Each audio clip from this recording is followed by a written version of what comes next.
Okay, thanks everybody. I'm here to talk to you about how to keep our program safe statically. So if anyone here has performed an audit or reviewed code for bugs, they may be familiar with the rather draining experience of the increasing cognitive load that happens as you identify more and more potential issues in your code.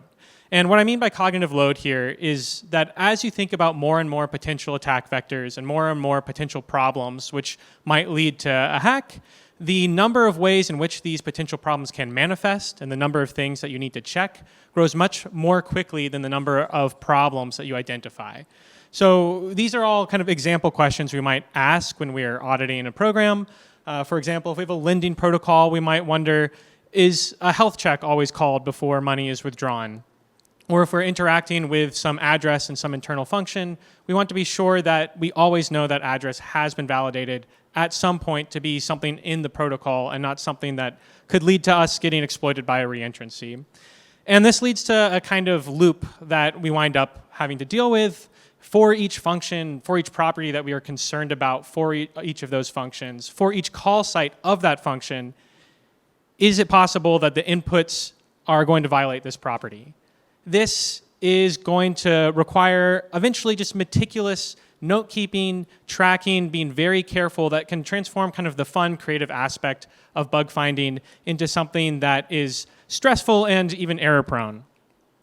And when we approach meticulous problems, we often ask ourselves, can I just have a computer do this for me? And so what we'd like to do is take our bug, our idea for an attack, ask the computer, is this bug in my code? Yes, check mark, or no, it's not in my code, and I'd like to move on. Now, computer is an increasingly vague term these days. We can be using all kinds of different tech stacks to try to identify bugs. We might be using AI. We could fuzz and test in various different scenarios. We can work to apply full formal verification. We can try to apply some static analysis, which is ideally sound. And I've tried to map these out here across 3 properties that I think are relevant to cognitive load in auditing. Whether we can ask custom queries, right? So lots of static analyzers today, the kind of most common design pattern is we have various detectors built in, so we might not be able to ask our specific question. Automatic detection is important. We don't want to just insert more work instead of note keeping. Now you have to do a lot of extra maybe theorem proving. And we also want to be able to trust our results. We don't want false alerts, which means that if we still have to worry about a potential problem, the tool says, no, that bug isn't present. Can we actually trust that the bug is not present? Can I actually cross that off of my audit to-do list?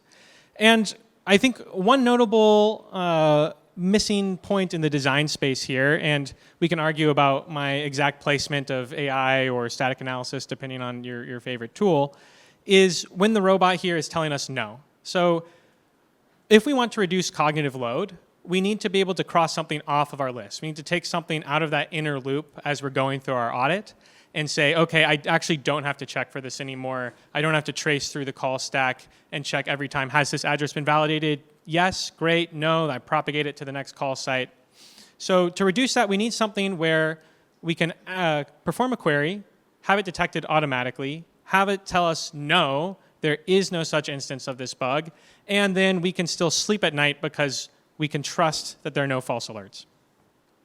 And the solution, I would posit, is to leverage static analyzers in a way differently than we have today. So this is an example of a static detector from Audit Hub, where we have a kind of SQL-like detection language. And the idea here is that we can be very precise. So I'll very quickly bore you with a quote from Dijkstra that so-called natural language is wonderful for the purpose it was created for, but hopelessly inadequate when we have to deal unambiguously with situations of great intricacy, which unavoidably arise in such activities as legislation, arbitration, mathematics, or programming. And my point with all of this, and what I just want to end on, is that being able to precisely and exactly say what we want to find and what we want to not be present in our code base, and then succinctly and automatically have that checked and removed from our code is incredibly important in building trust and reducing the kind of effort and amount of cognitive load that goes into an audit. Thank you. Awesome. Thank you, Benjamin.